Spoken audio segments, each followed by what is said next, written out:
In the pouring rain of a forgotten alleyway in the heart of the bustling city, where skyscrapers loomed like indifferent giants and the neon lights flickered coldly against the wet pavement, a sleek black limousine came to an abrupt halt.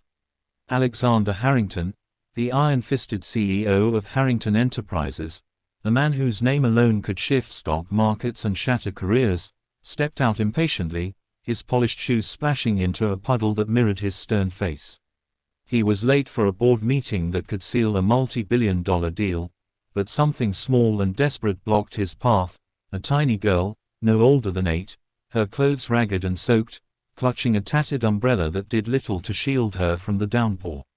Her eyes, wide and pleading, met his as she whispered words that cut through the storm like a knife, words about weakness, about begging, about a truth hidden in the trunk of an abandoned car nearby. And when Alexander peered inside that rusted trunk, what he saw made his blood run cold, freezing him in place as the world around him blurred into insignificance.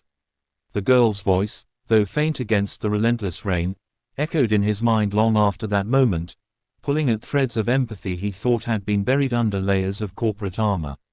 If you believe in the power of kindness and the beauty of second chances, hit that like button right now, drop a comment sharing your own story of unexpected compassion, share this video with someone who needs a reminder that humanity still exists, and subscribe to Kindness Speaks, because stories like this remind us that one act can change everything. Alexander Harrington had built his empire from nothing, or so the magazines proclaimed in the glossy profiles. Orphaned at a young age, he clawed his way up through sheer willpower, turning a small tech startup into a global conglomerate that dominated the AI industry. But success came at a cost. His days were filled with endless meetings, cutthroat negotiations, and a personal life that was as empty as the penthouse he rarely visited. He had no family, no close friends, only subordinates who feared him and rivals who envied him. That rainy evening, he was rushing from his office to a high-stakes dinner, his mind racing with figures and strategies, when the limo driver swerved to avoid what looked like debris in the alley. Cursing under his breath, Alexander demanded they stop, intending to clear the path himself if necessary. Little did he know that this detour would unravel the carefully constructed facade of his life. The little girl stood there, her frail frame trembling not just from the cold but from the weight of responsibility far beyond her years. Her name was Lily, though Alexander wouldn't learn that until later. She had positioned herself deliberately in the alley's narrow passage, knowing that luxury cars like his sometimes took shortcuts to avoid traffic. Behind her, tucked against a graffiti-covered wall, was an old, battered sedan that had seen better days, its tires flat, windows cracked, and trunk slightly ajar as if inviting fate to take a look. Lily's mother, Elena, lay inside that trunk, curled up in a fetal position on a bed of cardboard and threadbare blankets, her body ravaged by illness and exhaustion. Elena had once been a vibrant woman, a single mother working 2 jobs to provide for Lily after her husband's sudden death in a factory accident. But cancer had come like a thief in the night, stealing her strength, her savings, and eventually their home. Evicted months ago, they had been living on the streets, moving from shelter to shelter until Elena's condition worsened to the point where even begging became impossible. Lily, with her innocent determination, had taken it upon herself to protect her mother, scavenging for food and pleading for help from strangers. But on this night, Elena was too weak to even sit up, her breath shallow and labored, her skin pale and clammy under the dim streetlight. Alexander's initial freeze was a mix of shock and horror. The trunk revealed not just a woman on the brink of death but a scene that screamed of human despair.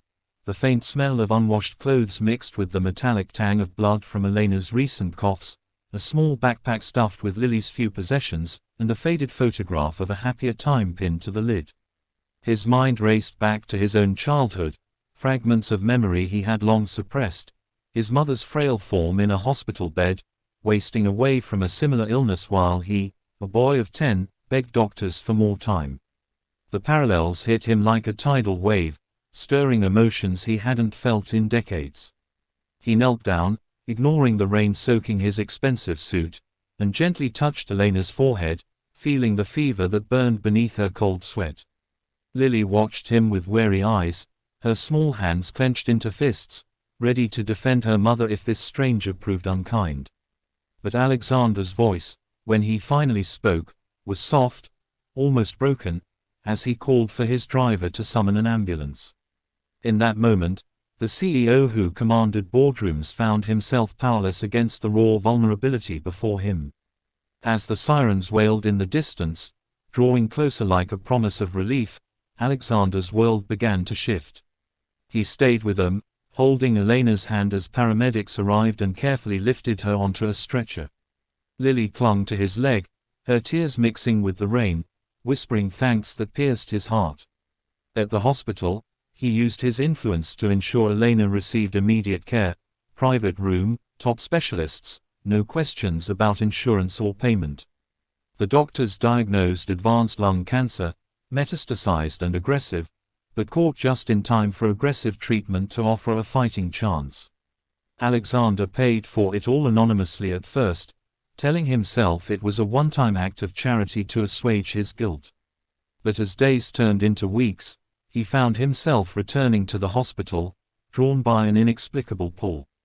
Lily, now under temporary foster care arranged by social services, visited her mother daily, and Alexander would sit with her in the waiting room, listening to her stories of better days, of picnics in the park, bedtime tales, and dreams of a future where Elena could dance again. The challenges Elena faced were monumental, a relentless barrage that tested the limits of human endurance. Chemotherapy sessions left her nauseous and weak, her hair falling out in clumps that she tried to hide from Lily with colorful scarves. Pain became a constant companion, sharp and unyielding, making even the simplest movements agony. Financially, the burden was crushing, medical bills piled up like accusations, and without work, Elena worried endlessly about Lily's future. She had lost her job as a waitress when the illness forced her to miss shifts, and pride had kept her from seeking help sooner, leading to their homelessness. Nights in the hospital were the loneliest, when doubts crept in, would she survive for her daughter? Could she rebuild their life from ashes? Lily, too, struggled in her own quiet way. Separated from her mother during treatments, she navigated the unfamiliar world of foster homes, where kind but overworked caregivers couldn't replace the warmth of Elena's embrace. School became a battleground.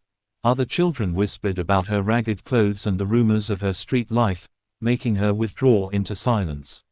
Yet, Lily's resilience shone through. She drew pictures for her mother, colorful scenes of imagined homes and happy families, clinging to hope like a lifeline. Alexander's involvement deepened gradually, almost against his will. At first, it was practical help, covering bills, arranging tutors for Lily to catch up on missed schoolwork. But soon, he found himself sharing meals with them in the hospital cafeteria, learning about Elena's past as an aspiring artist who had set aside her dreams for motherhood. Her sketches, salvaged from their old life, depicted vibrant cityscapes and tender portraits that revealed a soul full of unfulfilled potential. Alexander, whose own life was devoid of such creativity, felt a stirring envy and admiration. He began to question his relentless pursuit of wealth. What good was his empire if it left him isolated and unfeeling? Memories of his mother's death resurfaced vividly, the sterile hospital room, the beeping machines, his helpless pleas. He had vowed then to never be vulnerable again, building walls of success to protect himself. But Lily's innocent trust chipped away at those walls.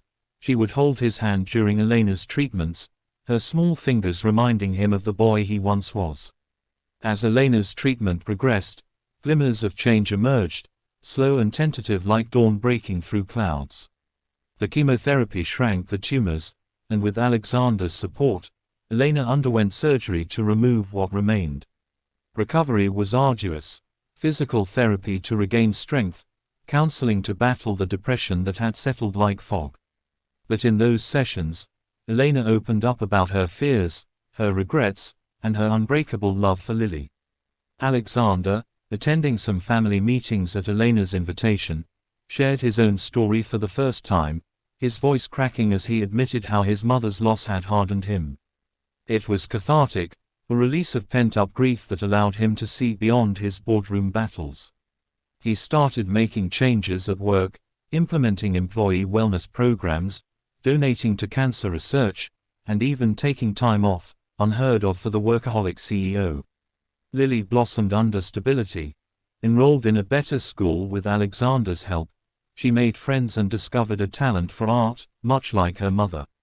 Their bond with Alexander grew into something familial, unexpected visits turning into regular routines where he read bedtime stories to Lily or discussed life with Elena over coffee. Suspense built as Elena's health teetered on the edge during a critical phase. A post-surgery infection struck suddenly, her fever spiking dangerously one stormy night that mirrored their first encounter. Alexander rushed to the hospital, heart pounding, flashbacks blending with reality as he paced the corridors. Lily, curled up in a chair, looked at him with eyes full of fear, silently begging for reassurance. Doctors worked tirelessly, antibiotics fighting the invasion, and for hours, it seemed touch and go. Alexander confronted his deepest fears in that waiting room, the fear of loss, of connection severed too soon. He realized then that his involvement wasn't just charity. It was redemption, a chance to heal the wounds of his past by saving someone else's present. As the infection subsided and Elena stabilized, relief washed over them like cleansing rain, strengthening their fragile new family unit. Months passed, and transformation took root in profound ways. Elena, declared in remission, moved with Lily into a modest apartment funded by Alexander until she could stand on her own. She returned to art, her pieces gaining attention through a gallery connection Alexander provided, turning pain into beauty that inspired others. Lily thrived, her laughter filling rooms that once echoed with silence, her drawings now including a tall figure resembling Alexander as part of their family. For Alexander, the change was internal and external.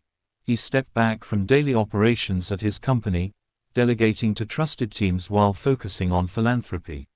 He established a foundation for homeless families battling illness, naming it after his mother, channeling his resources into real impact. Board meetings felt different now, less about conquest, more about collaboration, and his employees noticed the softer edges, the man who now smiled genuinely. The alley where it all began became a symbol, revisited one sunny afternoon when Alexander drove Elena and Lily back there. The old sedan was gone, towed away, but the spot held memories that bound them. They stood together, hands linked, reflecting on how one frozen moment had thawed frozen hearts. Elena's eyes glistened with gratitude, Lily's with joy, and Alexander's with a peace he never thought possible. Life, they realized, wasn't about accumulating power but about the connections that sustained it through storms. As the sun set on that redeemed alley, casting golden hues over the city, Alexander felt a profound sense of completion. The little girl who had blocked his path had unblocked his soul, and the woman too weak to beg had taught him the strength in vulnerability. Their story was one of second chances, of kindness bridging divides, proving that even in a world of indifference, humanity could prevail. If this story has touched your heart, stirred emotions you didn't expect, or reminded you of the fragility and beauty of life, please like this video, share it with those who need inspiration, and subscribe to Kindness Speaks for more tales that celebrate the human spirit. And before we end, I have a special request. Comment below with the words "Kindness changes everything." If you believe in the power of one act to transform lives, your comments fuel these stories and spread the message further.